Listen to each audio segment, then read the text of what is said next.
Namaskaram, everybody. Asmat Gurubhyo Namaha, Asmat Parama Gurubhyo Namaha, Asmat Sarva Gurubhyo Namaha, Shri Krishna Parabrahmane Namaha, Shri Lakshmi Nrsimha Parabrahmane Namaha, Shri Lakshmi Hayavadana Parabrahmane Namaha, Sarvam Shri Krishna Arpanamastu. Sorry for the delay. I hope you can hear me well. You can hear me well? Sorry. I can hear. I Oh, can okay, hear. you're still here. That's very good. Yeah. See, um, I had some sudden event I had to attend this evening, and I changed the class for Saturday morning so that this weekend I'm planning to finish Kena Upanishad as per Sataṅgara, right? That's my plan. So thanks for coming. At least a few people could join today. That's good. That also put an extra stress on myself because I had to prepare before early morning. So I had to get up at 3:30 a.m. and put together the slides. So a little bit of issue here, but we are okay, I think. I will continue, and sorry for 15 minutes delay now today. I'll start sharing and we'll go right away further.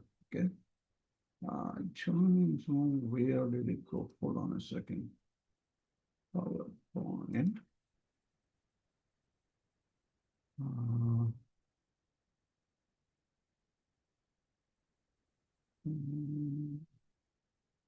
Is this the one? Is this the one? Just a second. Something is happening here. I don't know what to do. Hold on a second. I think I will. And then it says, okay. Here it is. Okay, this seems like the right one. And then slideshow. Play from the start.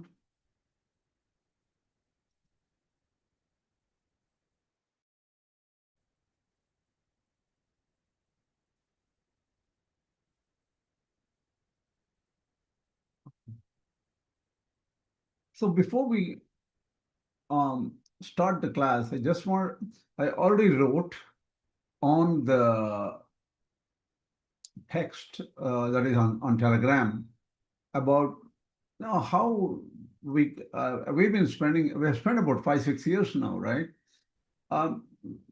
Definitely we might get into disagreements. You may not like my style. I may appear too angry someday. And some people may think that I have not answered your questions or I am wrong. This is all part of process. I've gone through this with 5-6 teachers. That's my understanding. Don't worry about it. This will happen, right? In any human interaction, this is normal. So there may be intense questioning on your part. You might reflect, go back, think, and don't think that this will affect your study. Vedanta is a very hard subject, and you may not even find the right teacher. So you may find, I know of some people who left and joined a different teacher right from this particular group, right? So yeah, I wish them well. And I think that only some people are very comfortable with their own, right? That's also acceptable. There is nothing wrong. Don't assume I know. I'm trying to learn and teach. And take it as it is. You will find truth by yourself. No amount of anybody's teaching may help you, right? And you can find somebody else who can teach you better. Please go ahead and focus because it's your life, it's your freedom, and you should feel comfortable with everything. And I have done that several times in my life. So there is nothing surprising, there's nothing personal. Okay. What really happened to me was I was sincerely believing in what my parents told me, what my grandparents told me, what certain teachers told me, what our acharyas told me, all these things. I was very sincere, believing, God-fearing, fearing all our elders, accepting without understanding. But later on, I started questioning again and again and again. And now I think that I try to get my own convictions and feel that this is right, this is wrong. I think I'm in a better position than before. This has happened to me personally. I think the same thing should happen to you. So here and there, if you feel I'm angry or something like that, that's a part of process. Okay, everything okay so far? You agree? Are you there? Yeah, agreed. Good. Let's jump into Sampatanga's view here. Where did we leave in our last class? This is, see, the disciple, that is Indra, was talking to Uma, and Uma was instructing Indra. And he says, Upanishadam bhruhi. Please tell me the Upanishad. That's what, that's what Indra asked. And the teacher Uma here says, Ukta te Upanishad. The Upanishad has been told to you. And further she goes further and say, Brahmim vavate Upanishadam abruma. We have certainly told you the Upanishad related to the Supreme Brahman. So, what exactly is this strong statement? Was everything said to her, said to Indra? Okay. Now let's think about a little bit of grammar here. My grandfather goes through some grammar here. Abruma. This is more for me because I have not used this term abruma when I speak or learn Sanskrit or in my past. Abruma is something I didn't know. Later on, bru means to speak or say. And then lakara is lang lakara. That is imperfect past tense. And Uttama Purusha, first person. That is, I have told you. So the meaning is, we have spoken. Oh, abruma is we, I think, and the bahuvachana. So it is not, it is Uttama Purusha, bahuvachana means plural. So we have spoken already. What does we mean here? You can think that we means like Uma saying that she, the bahuvachana maybe for a respect or something, or how did Uma say, we have spoken? So that's a question which will probably, it's very hard to understand how she used the term we have spoken. She could have said, I have told you before, keep this in mind. She said, we have spoken. Keep this in mind. It's interesting.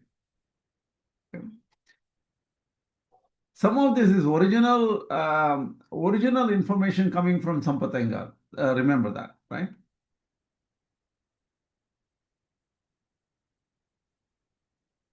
So now,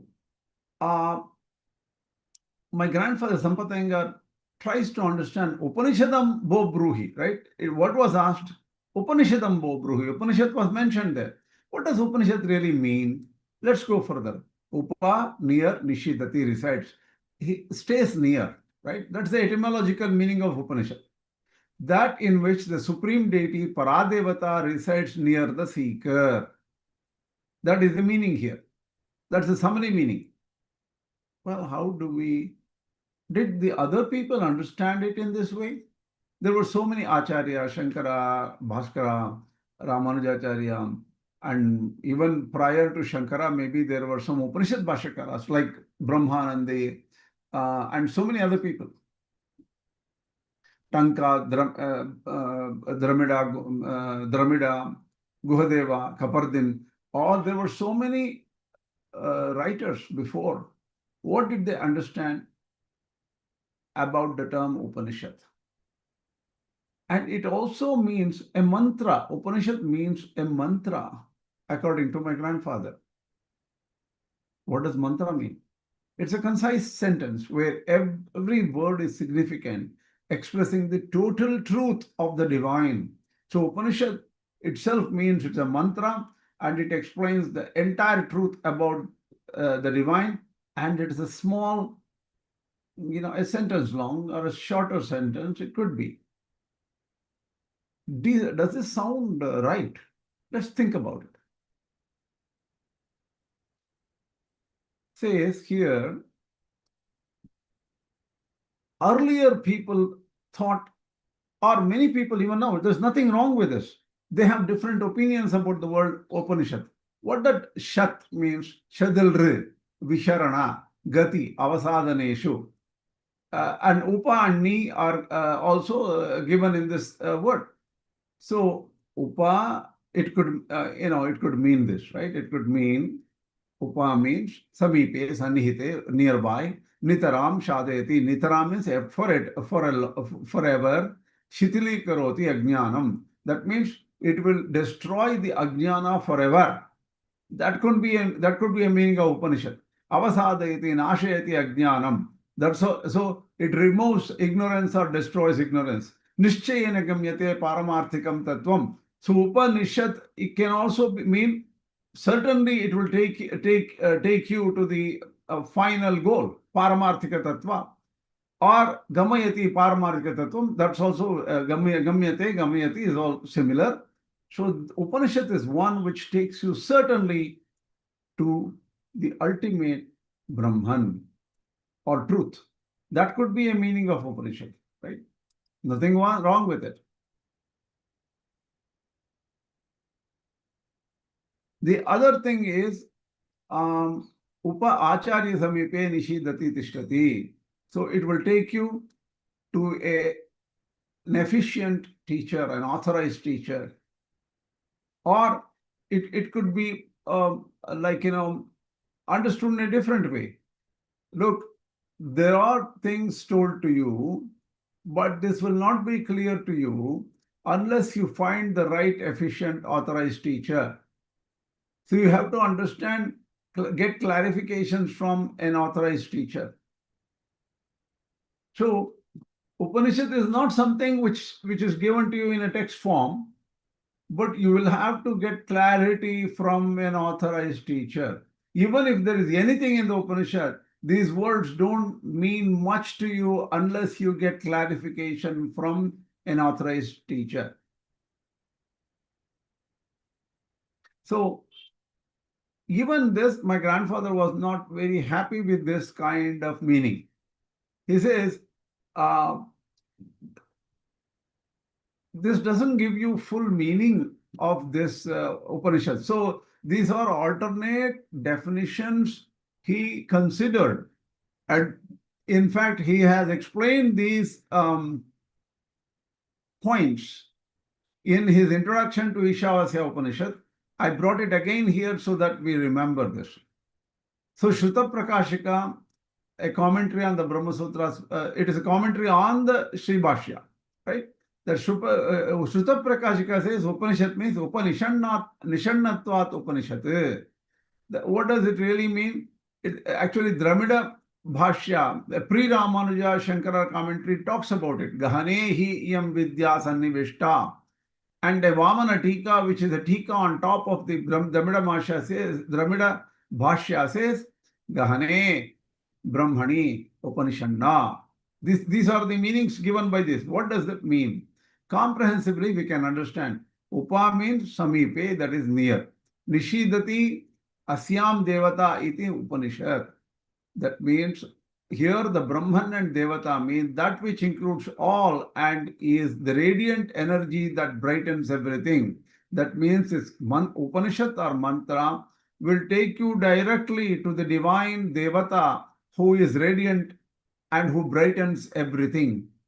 Secretly, if you know, this is hiding a meaning of Gayatri Mantra also, right? So this is the preferred meaning according to Sampathanga.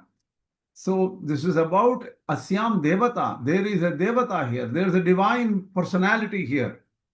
And this Upanishad will take you directly and establish you, it will show you, it will make you reach this Devata. This seems to be a preferred all-comprehensive derivation for my grandfather. It's his view. Okay. Then, why is it a mantra? We already finished this slide. It is a repetition slide. A mantra is a total truth expressed in a short sentence, right? So here,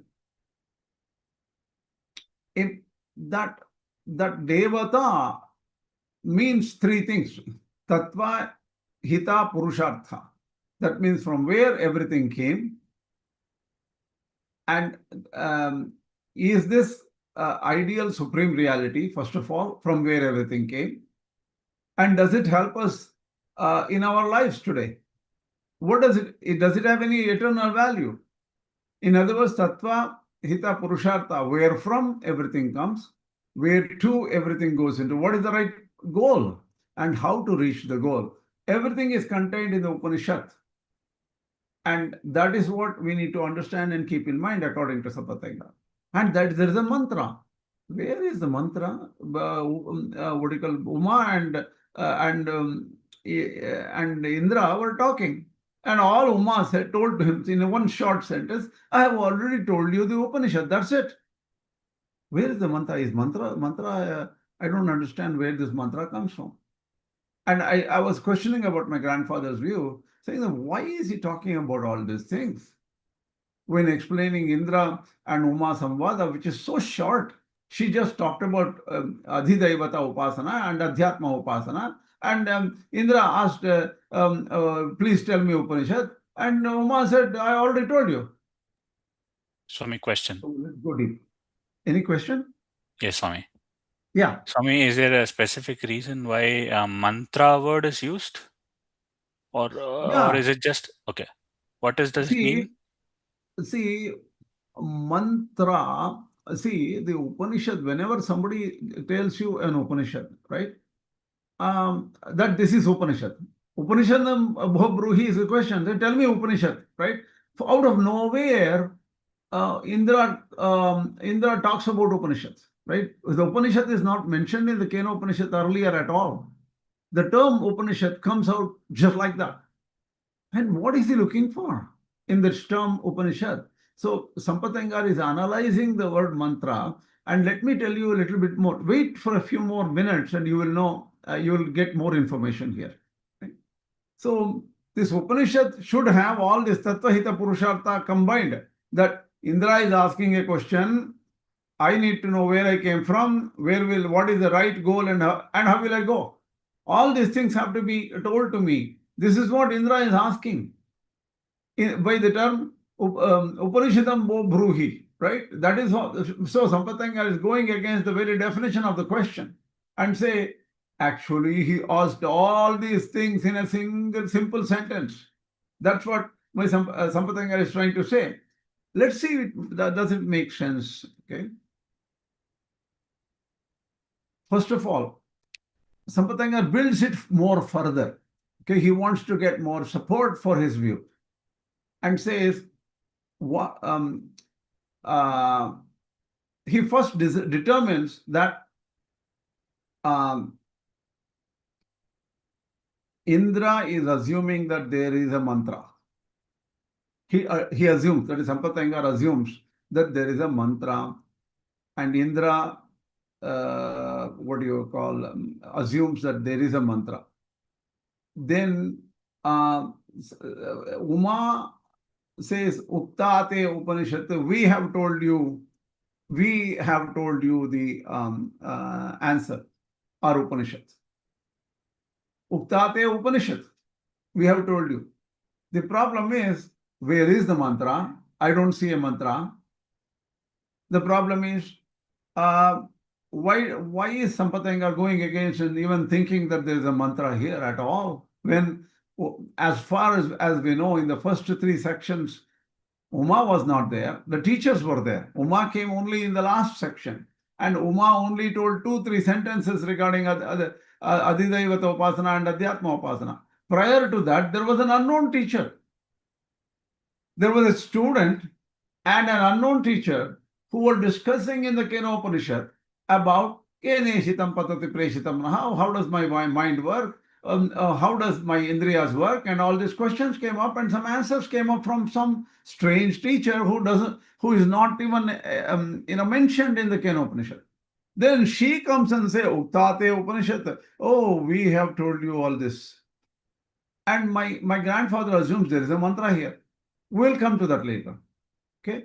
Then he builds this whole story that if there is a mantra, how would you want to get to the goal? See, what is the study for Sataṅgara?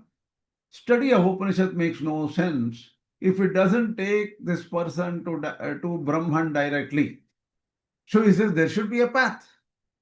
So that is why he says, Tattva Hita Purushartha. Hita means to get there. How do I get there? Immediately say, look, Japa, mantra means Japa is assumed. If just mantra is there, if you don't do Japa, what does it mean? It is like having a medicine and not taking the medicine, not eating the medicine. That is wrong. So the method is Tad Japaha Tadartha. If there is a mantra, you have to meditate, what is the Japa? Ijnanam Japa Yajñosmi. Among all the yajnas and sacrifices, Japa is very important according to Bhagavad Gita. So Yoga Sutra says, how do you do Japa? Tadartha bhavanam. You remember the meaning and constantly meditate, think, contemplate on the meaning of the mantra. It is not mechanical, slowly, quickly saying that, oh, I have to go there, I have to catch the bus, I have to go to the meeting, This kind of a mechanical repeating of any mantra is not really what is recommended by Patanjali. What Patanjali is saying, there is a process which bridges the gap between the sound of the mantra and the reality of Supreme Deity. So if a person were to really do Japa properly, the very sound should directly take this person to realization of the Supreme Deity. And Tajjapaha Dadartha Bhavanam. Is there any other, any other method of meditation told here? Why? Because once you say there is a devata, there has to be some meditation, and if there is a mantra, there should be some repetition and thought behind the repetition. So how do you have thought behind the repetition? So here Sataṅgara brings the concept of Śubha-āśraya, and for that he says, look, there is here some Japa explained, and there is something about a deity explained here. And well, where is it explained? I don't see it. Somebody can ask this question, and I want you to ask this question and keep this question in your mind. Sataṅgara just goes on and on and on as if he's pulling things out of his hat, and it's not even there in the Kena Upanishads. But he says, no, think about it. There is a devata here. Upanishad means it refers to a devata, a divine, resplendent being. And Viṣṇu Purāṇa explains something regarding to that. What is that? Viṣṇu Purāṇa says, control your breath, pranayama, and then withdraw your mind and senses, that is pratyahara. One must fix the mind on the Śubha-āśraya. Śubha-āśraya means auspicious shelter. Ashraya means you totally resort to it. You have nothing else to do but please help me. You have to help me. That is the resort.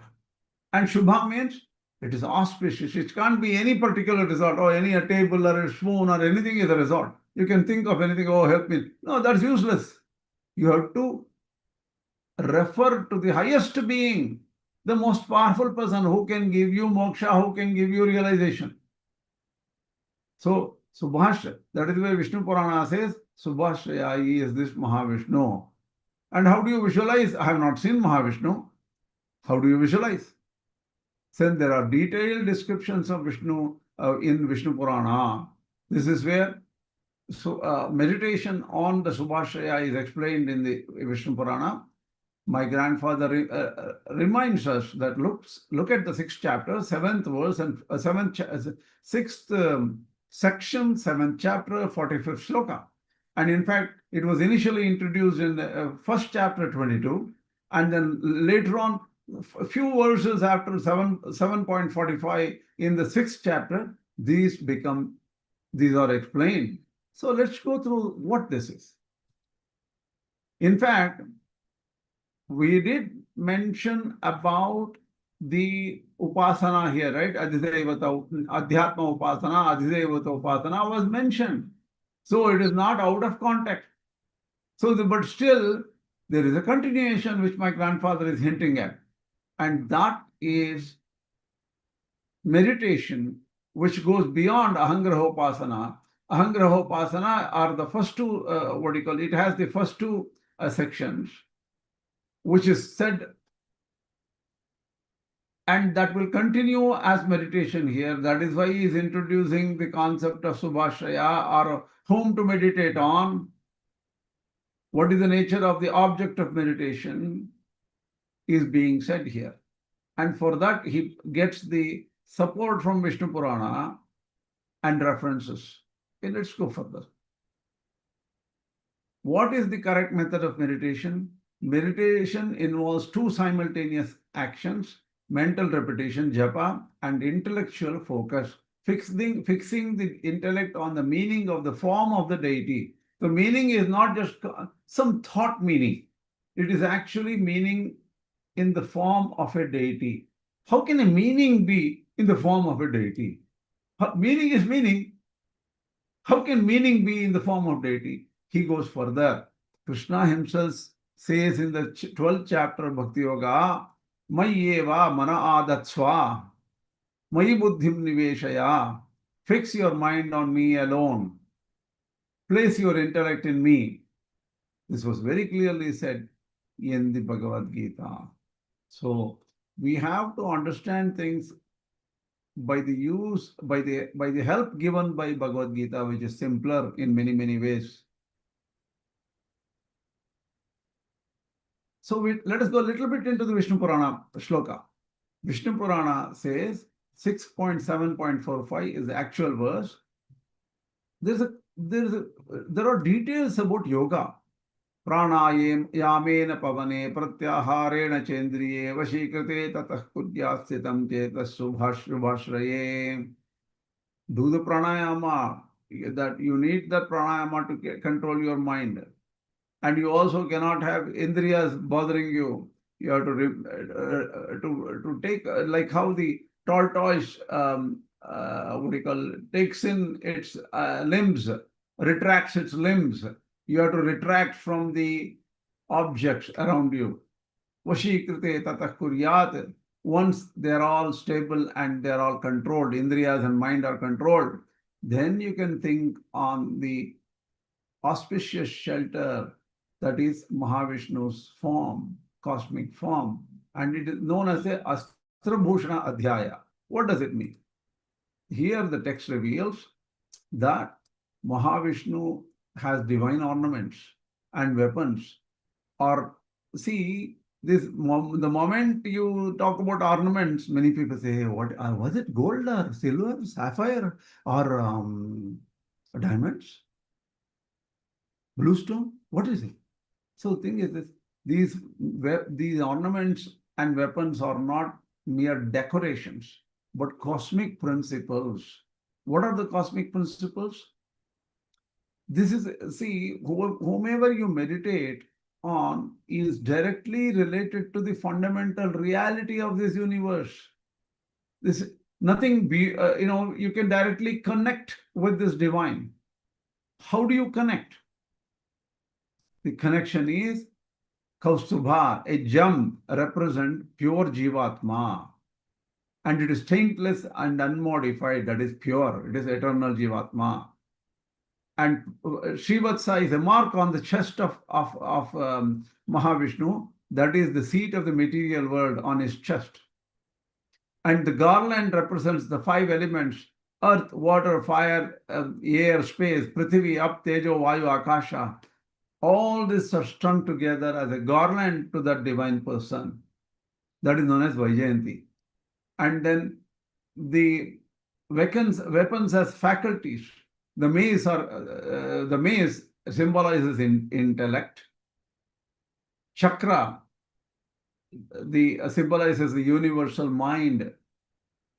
The conch and bow represent two aspects of ego, ahankara.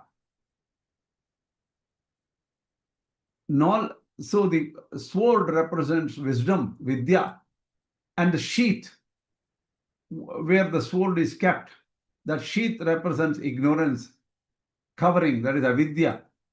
The arrows represent senses, indriyas. The conclusion is Lord Viṣṇu physically embodies the entire existence. Because if you look at the universe, what do you find in this universe? You see the objects, you see your senses, you see yourself, that, oh, I'm here, and then I'm in the body. So the Supreme holds everything together in his very being, the form. So the divine form holds everything together. And all the mental and material building blocks of this cosmos within his personality. That is where in the Viṣṇu Sahasranama, the first word is Vishwam. The whole cosmos is you. That is the name of Mahāviṣṇu. But in the Viṣṇu Purāṇa, the verses are different, the style is different. The author Parashara says, Murtam Bhagavato Rupam Sarvapapa Nishpruham Sarvapāśraya Nishpruham. There may be a mistake here. Īśāvāsya Dharana Prokta Yachittam Tatra Dharyate. So in the eightfold Ashtanga Yoga, Dharana is a method. That is Yama, Niyama, Asana, Pranayama, Pratyahara, Dharana. Dharana is the first of the last three, right? Dharana, Dhyāna, Samadhi. So the thing is, Dharana is the first step into that, Samadhi. So Dharana has to be there. You have to hold a divine object in your mind. Tachamurtam hare rupam yadrakchintyam naradipam tachruyata manadhare dharanano upapadyate. So the thing is, he says, oh, a king, somebody is telling a king there, right? It is a I think Keshidvaja Khandikya conversation. Look, you have to have a Murta Hare Rupam, that is, Hari has a divine form. You should think about that form. Tat Shruyatam Anadhare Dharana Nopapadyate. He says, if there is no object of meditation, you cannot do dharana. In the Ashtanga Yoga, you have to have an object of meditation and you have to pray, or you have to think, you have to worship and think and constantly meditate on a particular form. If you don't have the form, oh no, think about your breath, you think about your mind, you can say all those things. Think about the thoughts coming. These are harder methods of Upāsanā. So the great sages, the Parashara and other people, had a different understanding of Upāsanā. If you look at the modern level Upāsanas, okay, if you go ask they will give you some other method. There are hundreds and thousands of methods and we are not denying them. There is no denial. But what did Parashara and Vyasa and other people say? In the Bhagavad Gita, Mayi Vamana Datsva Mayi Buddhim Niveshaya was simply given. Not many details were given in the Bhagavad Gita. But in the Viṣṇu Purāṇa, it provides you with details. That is, this is the Arsha method of meditation. Arsha means Rushi Prokta, how the Rishis said. Even Patanjali is a Maharshi, and Yoga Sutras was compiled by Patanjali. Then it says, Prasannavadram charu padmapatraya tekshanam sukapolam suvistirna lalata falakojvalam. It describes the divine form of a person. So why is God anthropomorphic? People say, oh, they're explaining God as if they are like us with a face, eyes, and cheeks, and things like that. Mr. Einstein, think from the reverse. You were made as an image of that Brahman, not the reverse. God was not made according to how you look, but you were made in the image of that Brahman. Don't worry about it, but meditate and you will figure it out, you will realize. And there some details are given about how Mahāviṣṇu looks and things like that. And with that in mind, you do meditation. Samakarnanta, and with wonderful, beautiful ears and things like that. And with four arms, Viṣṇu Mathavapi Chaturbhujam. Prana, it says Ashtabhujam. Oh, Ashtabhuj. You can meditate on Mahāviṣṇu with 8 arms or 4 arms. That's what it says. And there is a temple called Ashtabhuja Sannidhi in Chennai, in Madras, Tamil Nadu, and it's very famous. With 8 arms, you can see Mahāviṣṇu there. Okay, but our Vyasa simplified what Parashara said in Viṣṇu Purāṇa. He simplified in Mahabharata in the section called Sahasranama. He simply said, Varamali Gadi Shangi Shanki Chakri Chanandaki Sriman Nārāyaṇo Viṣṇuho Vasudevo Bhirakṣato. This is a mantra. This becomes a very small explanation. This becomes a Raksha mantra according to people, right?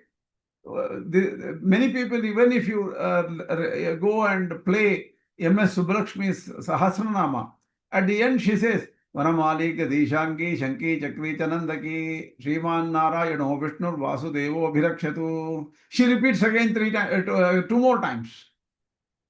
Right? That Vanamali means the Lord who wears the forest garland, who holds the mace, the bow, the conch, the discus, and the sword. The glorious Nārāyaṇa, the all-pervading Viṣṇu, the indwelling Vasudeva, protect us from all sides. This is the meaning of this, and this becomes a mantra. Mantra is a short phrase which contains everything. Whatever you want, it's contained everything here. So, this is known as the Raksha mantra, which is very famous, and many people have kept it as a daily chanting practice. So this fully armed and ready to protect all of us, this means that he is all powerful and he holds everything together. He has all the equipment to help you out. He is everything. He is power behind everything. That kind of it gives you this feeling. So, Sampath Iyengar doesn't stop here. He extends his thought pattern even further. Even this complex meaning called Vanamali Gadi Shangi Shanki Chakri Chanandaki Sriman Nārāyaṇo Viṣṇuho Vasudevo Bhirakṣato was summarized in the Mula Mantra, which is the like ultimate mantra for the Sri Vaishnava people, and it is also in the Nārāyaṇa Upanishad. In the Nārāyaṇa Upanishad it says, Om Namo Nārāyaṇayeti mantropāsakaham Vaikuntha Bhuvanalokam Gamishyati. It's said in the Mahānārāyaṇa Upanishad. Okay. The same thing, Om Namo Nārāyaṇaya, is given in the Rahasya Trayasara. Venkatranatha or Vedanta Deshika mentions that. I am sure this is also mentioned by Pillai Lokacharya and other Acharyas also. And this is the secret mantra. So Upanishad is also a secret, and this is also contained in the Upanishad. Well, I don't see these things said by Uma. I didn't see it at all. And in fact, Uma talks only 3 sentences. Why is Sampath Iyengar thinking about all these things is contained here? That is a big question mark.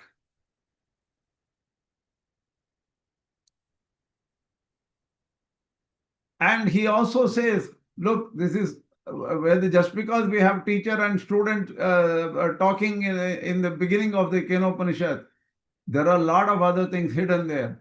Some things can be learned only from a teacher, closely consulting with the teacher. And some things may not be published in general public because they may misuse it. So That is why Vedanta Deshika also wrote Rahasya Tresara as a secret work, but now it is all public. But even that people say you should learn from a qualified teacher. And this is all in the religious prescription, right? But the problem again comes back that did Oma teach everything about all this, this Viṣṇu Sahasranama issue and the Dharana, Dhyāna and all those things, and Mantra, Japa and all those things? Was it told by Uma to Indra or not? Right? What is the real answer? I want you to think about it. I want you to think about it deeply. Why did Sataṅgara go into all this depth? Is he trying to brainwash us? Oh, I'm a Sri Vaishnava and I'm going to make you into Sri Vaishnava. I'm going to brainwash you. Is that what he thought? Why did he think like that? Even this question was not very clear to me. I was racking my brains over it all morning. I got up very early and some things didn't really make sense and did not flash to me. So the answer will be given tomorrow. I'll also have to rethink about it, but I want you to think about it too. Okay, if you have any, this is what I wanted to tell you today. Tomorrow, in the regular time, I think in the evening, I don't think there is any problem unless there is an emergency. We will continue and we'll try to finish Sataṅgara's view. One more thing, tomorrow we will explain the Mangala, it's not the Mangala Shloka. What is it? It is the beginning Shloka is there. Apyayantu mamangani, and also there is some stuff there in the very beginning of Kena Upanishad. That Shloka is not explained in Shankara Bhashya. I could not find it. Apyayantu mamangani, or some verses there. That will also be explained tomorrow. And that's an important mantra. So try to attend. It's a powerful mantra. With this, I'll stop here. If you have any questions, you can go ahead. Sir, that mantra explanation you can find in Paramatmananda Swami's text, sir. That first mantra, Apyantu, it is well explained by Paramatmananda Swami. Can you, take it out and send it to our group? That is in Kena Upanishad. You can go to their website and download it. Starting itself, it will be okay. Ramji, I'm asking you to do some homework. Can you do it and yes, send yes, it to yes, our group? Yes. That's all. That's all. Okay. Okay, then. Tell me if you have any questions here. It's open. Swami, if I know, I'll answer. Each verse in Kena Upanishad, are they all called as mantras? Each of the verse is called a mantra, is it? It's always, all Upanishad mantras, each one is called a mantra too. In any Upanishad, in fact, in the Vedas itself, mantra Brahmana, they say, right? Mantra section, Brahmana section, and all those things. So only Samhita is called as mantra, right? Yes. So yes. Why are we referring to mantra as the Upanishad verses here? The word mantra has different meanings. Mananat trayate iti mantraha. If you keep on contemplating on these words, it will take you there. Does this meaning apply to the Samhita portion, or is it a separate meaning? I am aware of this meaning, Swami. Sorry. No, this portion, this definition may apply to different parts of Vedas. In fact, see, it all depends on how it is. Like, do you know something called hologram? Heard of it, yeah. Hologram means what do you call, every part of it has the whole thing. Hologram image, if you can, why don't you find it on YouTube or something? They will explain to you as hologram. What it says is, even a small piece has the whole thing in it. See, it is also in fractals. Do you know a fractal? In mathematics, they call it as fractal. A small thing is made of minute similar things. And that even the small thing is made of minute similar things. It's known as a fractal. You go check that fractal out.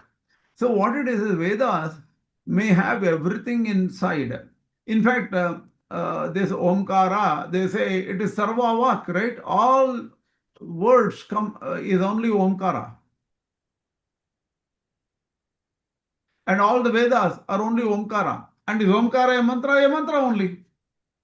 Omityetadaksharam Vyaharan ma manusmaran Omityekaksharam. What is it? I'm forgetting. Omityetadaksharam hetat tasyopa vyakhyanam.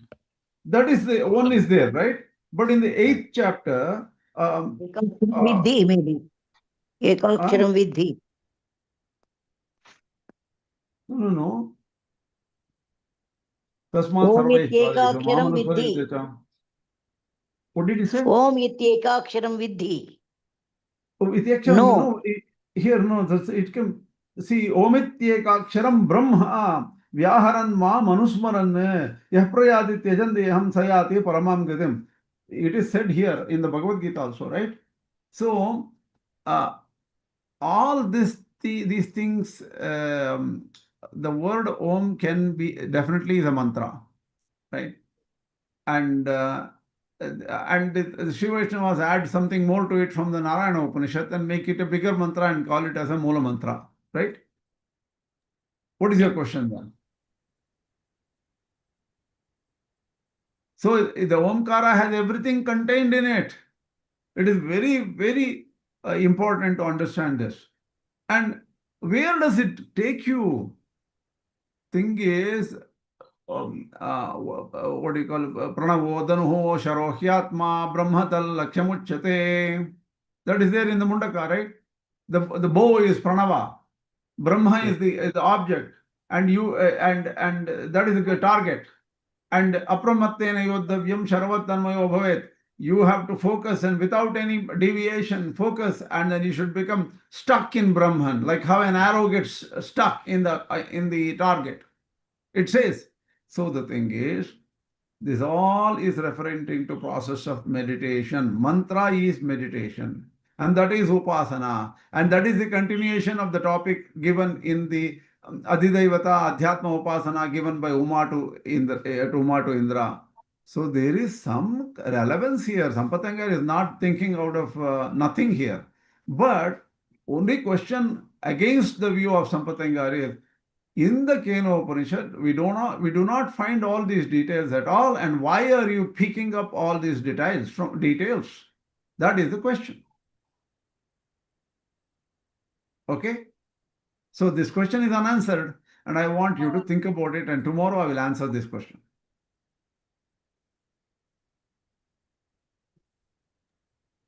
I think everything is connected. You cannot take a part of it. Everything speaks the same thing in a different way. Everything speaks Connect. the same thing. You cannot definitely separate them. Yeah. You cannot differentiate Isha, Kena, Kata, even Vedas, Samhita, all integratedly they speak of only one thing. You can understand everything by knowing only one thing, or after knowing all also you can know one thing. True. Whatever you said is all true. But what Sataṅgara is aiming here is his thesis. We already talked about it. I'm giving you the answer. His thesis is read the Upanishads in order. Which is the first Upanishad? Isha. So we should go in this Isha Kena Kata Prashna Munda Mandukya Titiri. This is the way you have to study. So what he is indirectly saying is, it was already told to you in the Īśāvāsya Upaniṣad. And the Sharanagati, Om Namo Nārāyaṇa means actually Sharanagati only. The Namaha is only Sharanagati. That Sharanagati is in the end of the Īśāvāsya Upaniṣad. What is that? Surrender is said as Agnenaya Supatha Raye Asman, right? In that Sharanagati, Nama Uktim Vidhema. Nama is said in the Īśāvāsya Upaniṣad. So all these things, and does he have a form? Tatte Kalyanatamam Rupam Pashya. That I am seeing that divine form of yours. That's what said in the Īśāvāsya Upaniṣad. In Īśāvāsya Upaniṣad, there are a lot of other things said. the whole meditation process is said here in the in Vidya, Upāsanā was all mentioned in the Īśāvāsya Upaniṣad.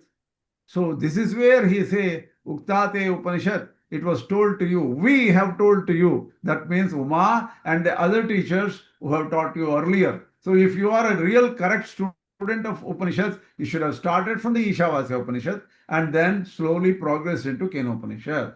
And you have come here into Kena Upanishad now. So remember all the things which were told to you earlier. This is the message of Uma to Indra, and this is what Sataṅgara reminds us to remember his ideology that we need to study in this order. That's all. Make sense?